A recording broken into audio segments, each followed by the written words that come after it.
All right, class, this is Mr. Whipple, and I'm going to talk to you about a thing that you're going to need in school called power verbs.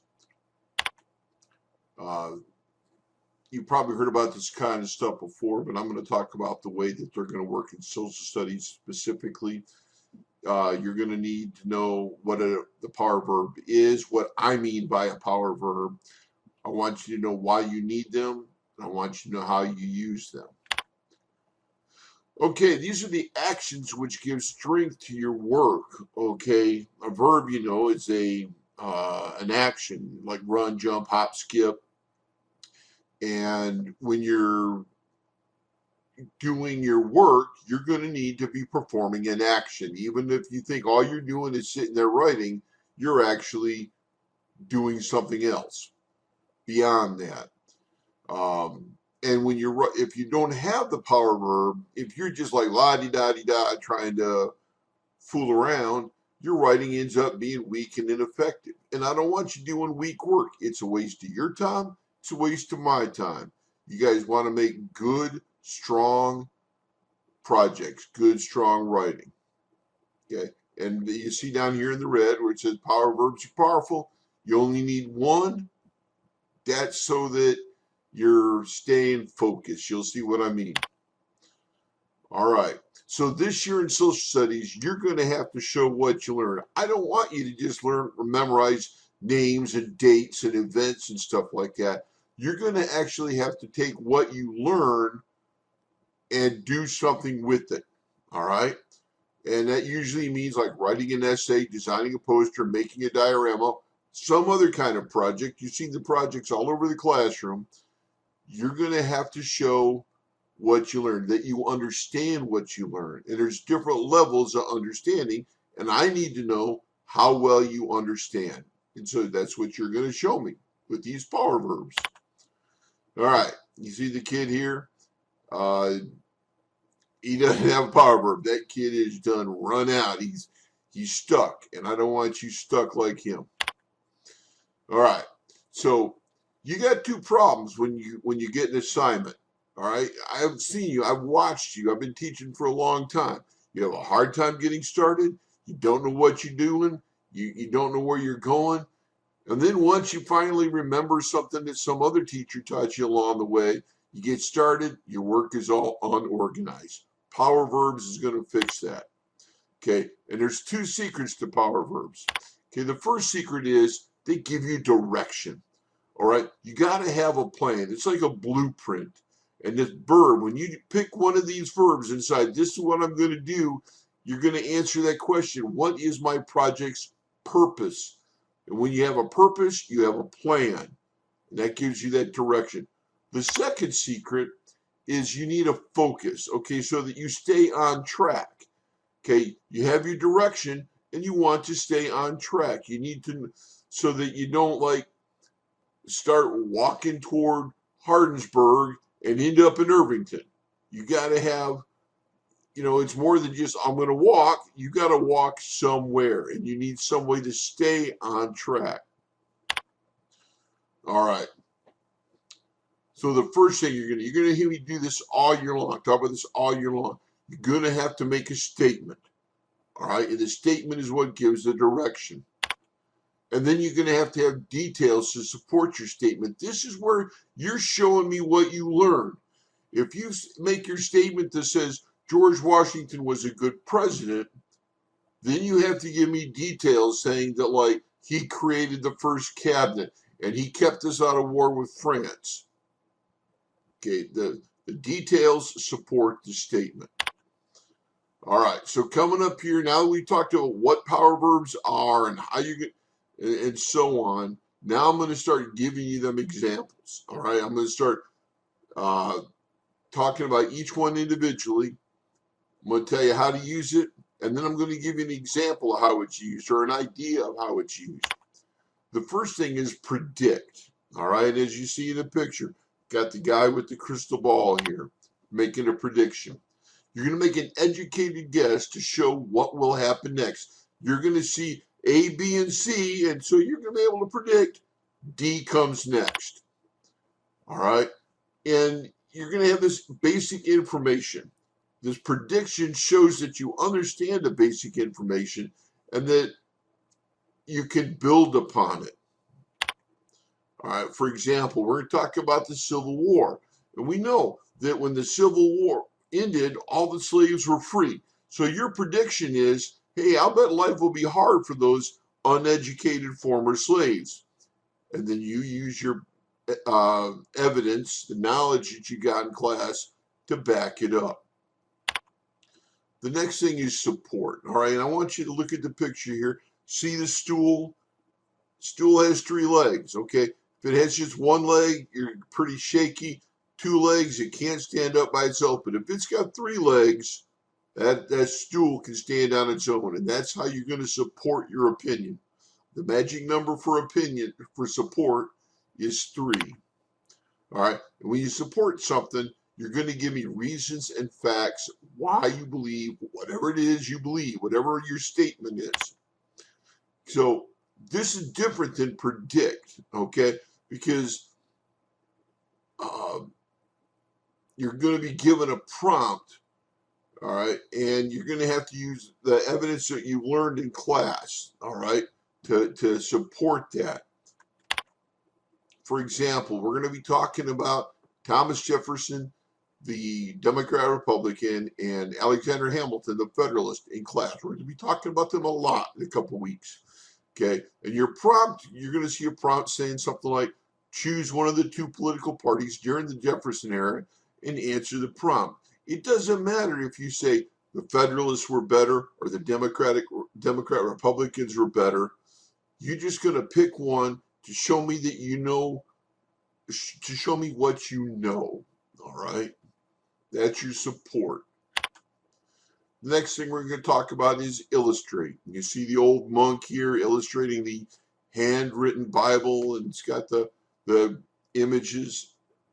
They're both old and new. He's the artist was illustrating something with his image. That's what you're going to be doing.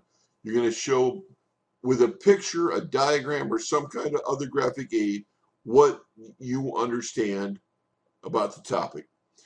And this can be kind of hard. I mean, it's a whole lot more than just drawing a picture.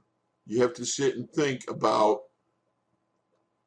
how you're going to show what you understand in your picture. All right. And we'll be working a lot on that over the next few months. For example, and I'm going to show you something that like you had last year. You're going to know what I'm talking about.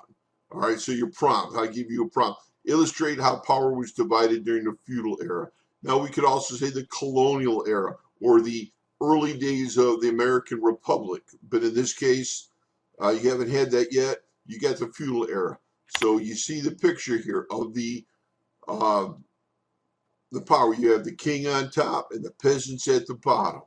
We're going to be talking about dividing power like this a lot in the upcoming year and how dividing power changed. Well, this picture here, someone made a graphic image to show how that power was divided. You're going to need to be able to do something like that. Now we're going to do definitions. It's going to talk about define.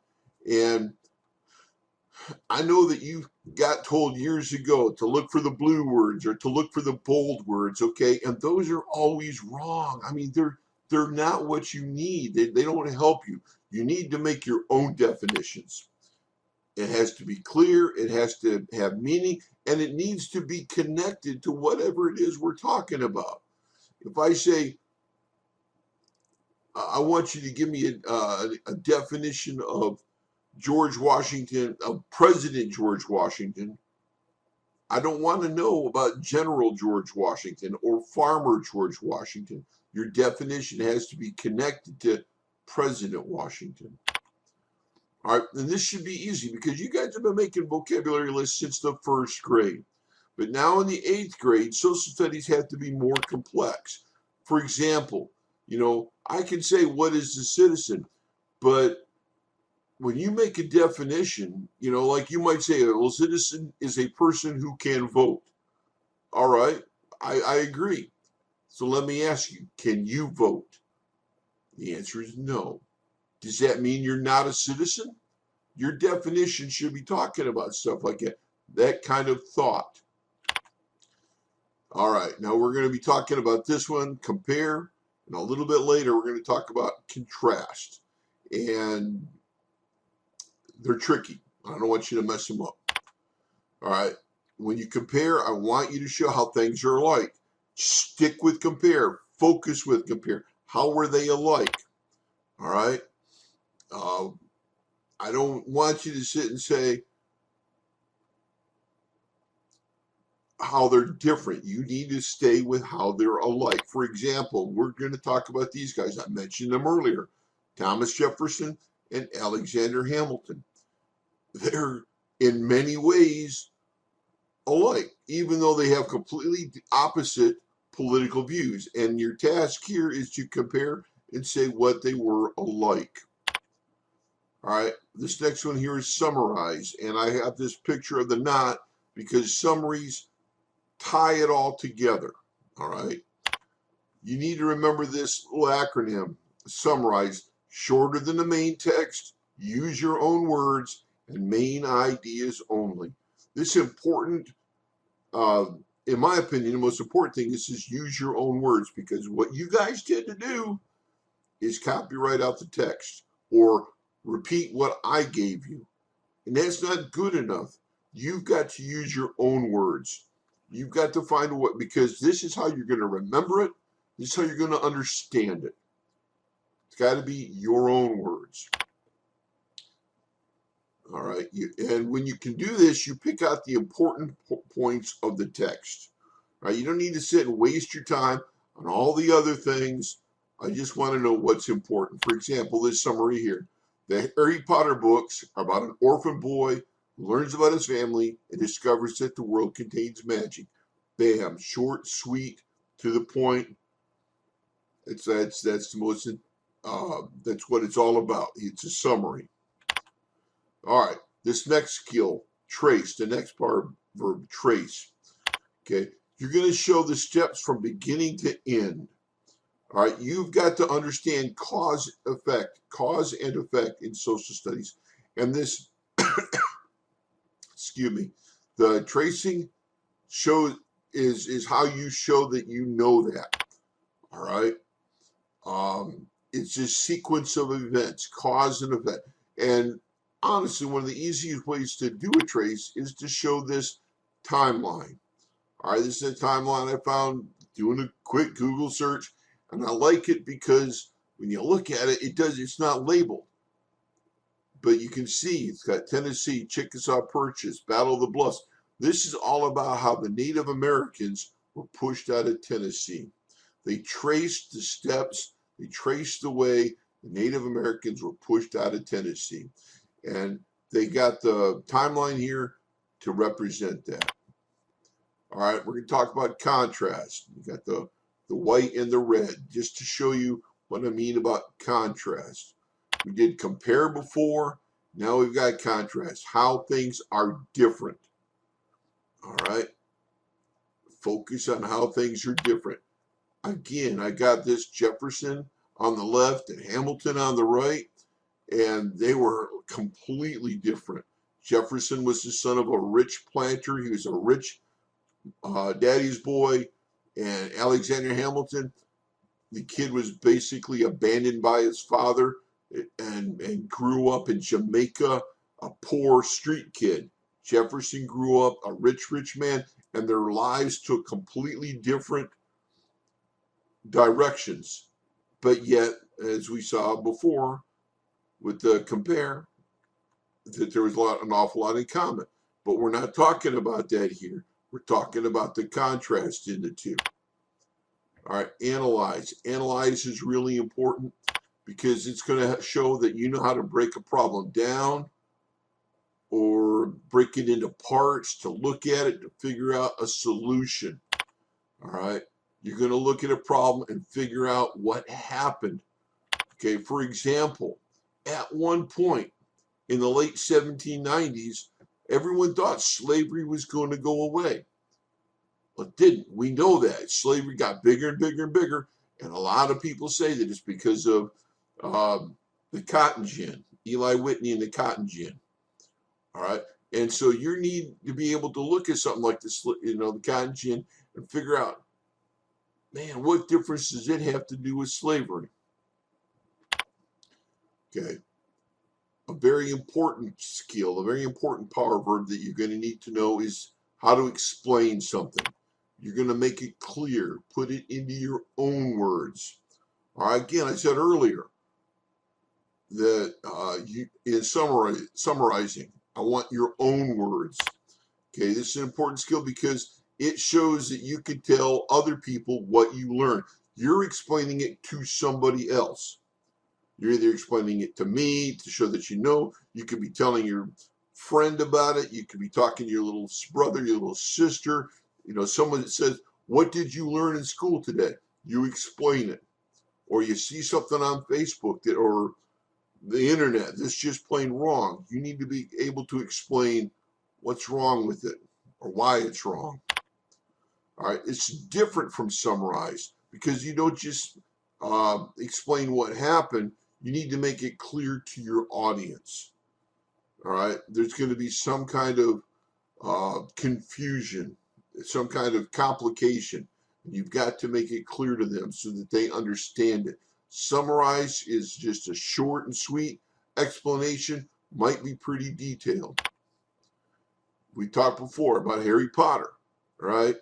Well, Harry Potter lived with a normal family that did not want him to know that his parents could use magic.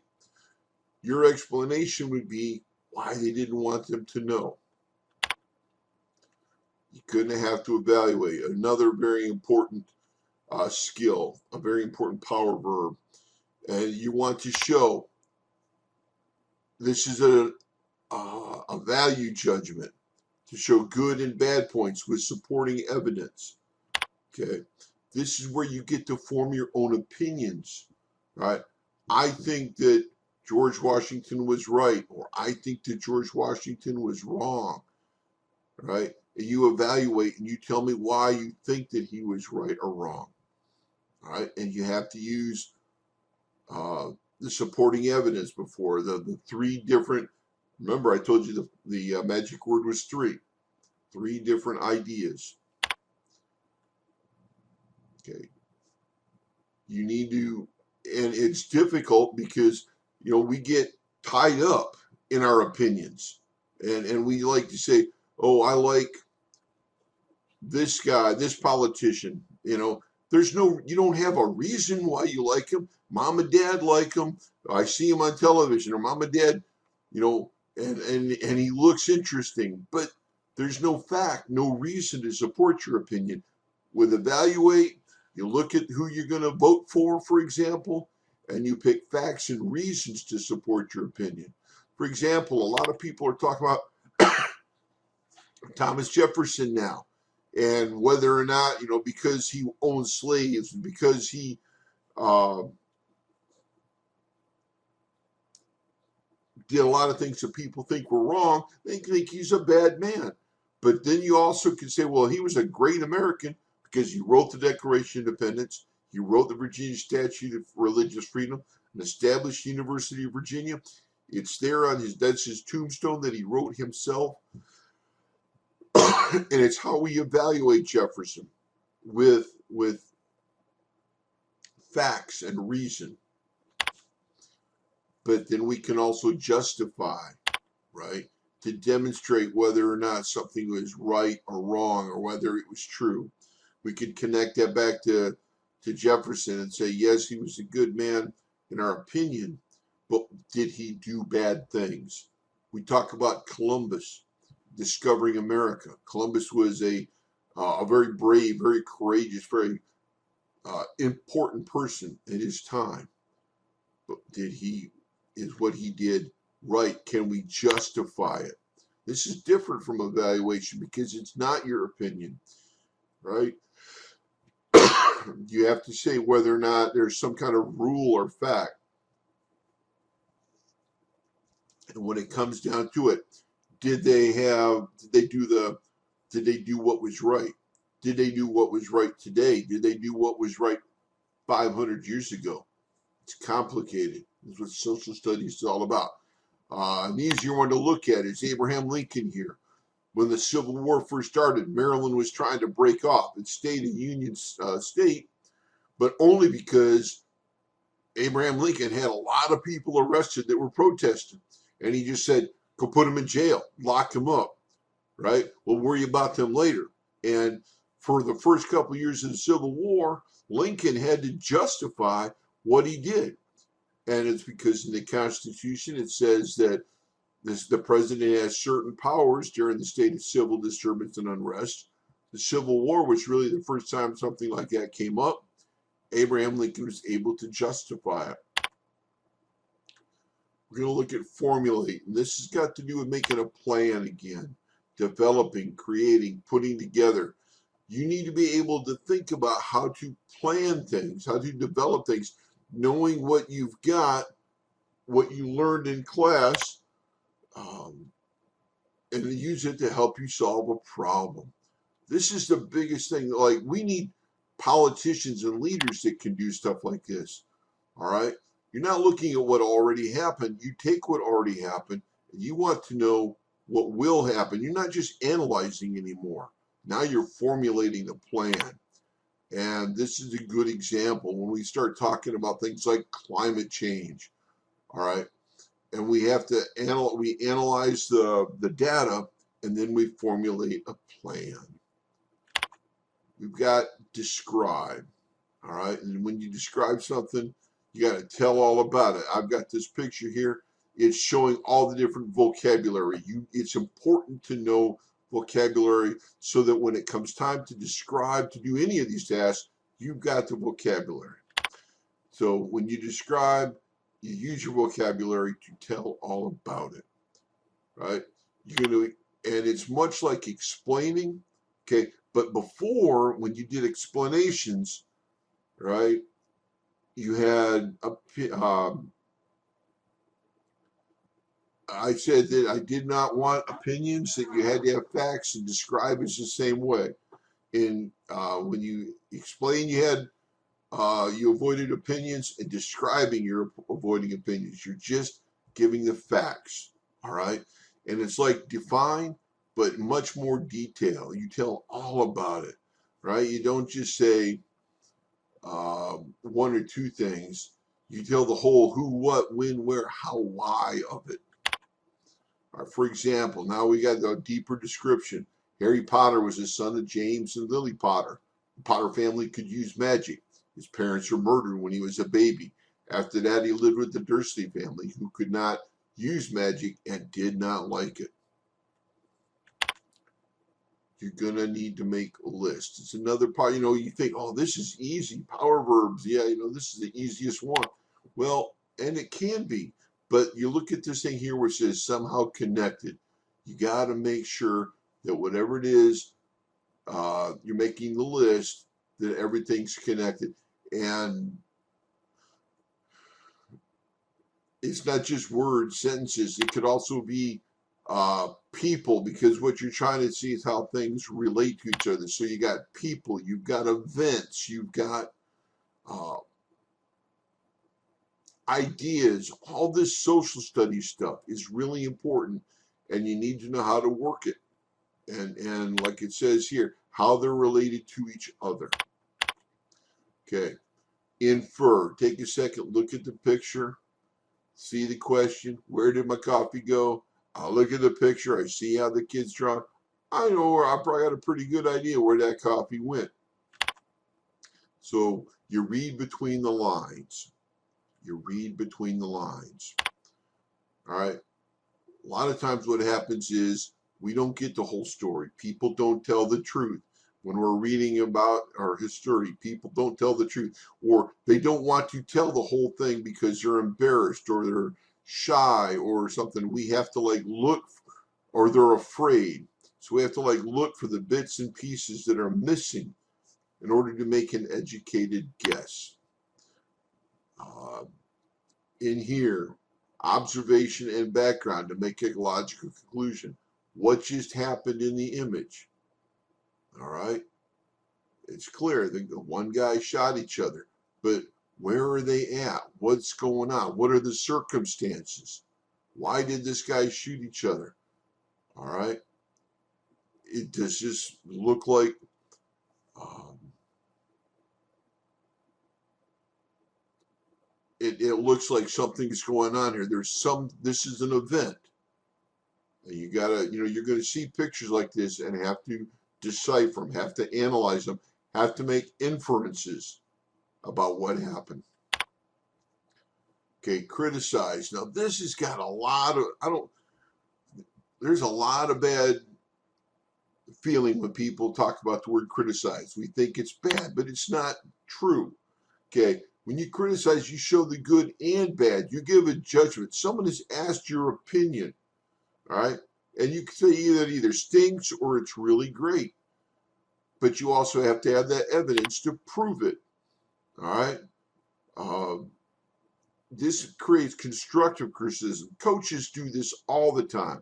If you're trying to learn how to golf and your swing is bad, the coach, they have people that it's their job to do nothing but tell people how to swing a golf club better. Excuse me, or throw a basketball. It's all criticism and it's designed to improve what you do. And it's important in social studies so that you don't keep making the same mistakes.